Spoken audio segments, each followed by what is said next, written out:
Prince and Princess of Wales are currently living in Adelaide Cottage. However, Catherine and William are expected to move to Windsor Castle in the future. Windsor Castle is the largest and oldest occupied castle in the world.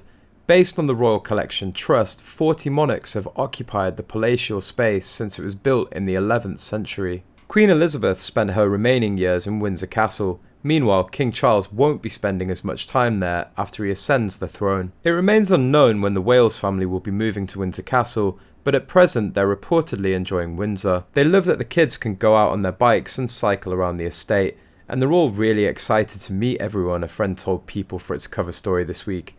It's a real little community. The Wales' future home is reportedly something that Meghan Markle and Prince Harry hoped for. According to Vanity Fair royal editor Katie Nicholl, the Sussexes wanted to live in Windsor Castle, but Her Majesty gave them Frogmore Cottage instead. When Harry and Meghan announced their wish to move out of Kensington Palace, the Queen offered them Frogmore Cottage in Windsor Great Park as their new home. This was not the suite of apartments at Windsor Castle they'd hoped for, Nicholl wrote. Although the Queen didn't give in to the Sussexes' wishes, Katie said gifting Prince Harry and Markle the Frogmore Cottage was a big deal, because by doing so, she gave up her privacy. The Queen's entrance into the gardens is right next to their cottage. It's essentially her backyard, her solitude and her privacy. She was giving that up in gifting Harry and Meghan Frogmore Cottage. We all thought it was very big of her. She said, "I hope they'll respect it." Royal author Hugo Vickers shared his thoughts on why the late Queen Elizabeth denied Prince Harry Windsor Castle, despite their close relationship. According to him, the estate is not appropriate for a young family.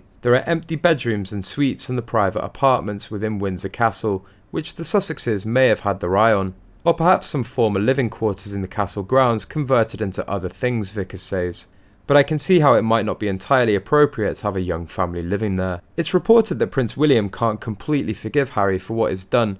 The Prince of Wales thinks Harry has shown great disrespect for the royal family. According to Katie Nicholl, when Harry stepped back from his royal duties, it was very difficult for William, and I think that's partly why this rift hasn't been resolved, because, William can't completely forgive Harry for what he's done. It had a huge impact on him, on Princess Catherine, on their young family. It put them in that prime sort of centre. It moved them centre stage far sooner than they would have otherwise been, she added. I think William had always expected that he would have to support his brother, and I think it wasn't just that Harry had chosen to leave and stand down. I think a lot of it was how he chose to do that, and what William saw as great disrespect to the institution and to his family. Nicholl says there is still hope that the brothers will put their differences behind them, eventually at least. It's Charles's intention to heal this family rift to try and work things out. Because he knows that this will hang over his reign, there cannot be this discord at the heart of the royal family, she explained.